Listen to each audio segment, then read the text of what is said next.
Is it better to buy or rent a home? Hi, my name is Kevin Mitchell, your Washington realtor with Fathom Realty.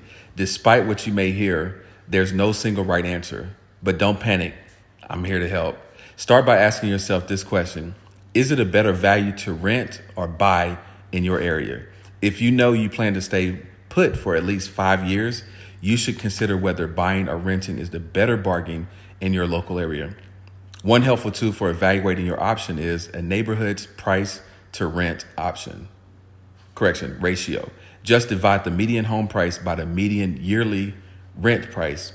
The higher the price to rent ratio is, the more expensive it is to buy compared to renting.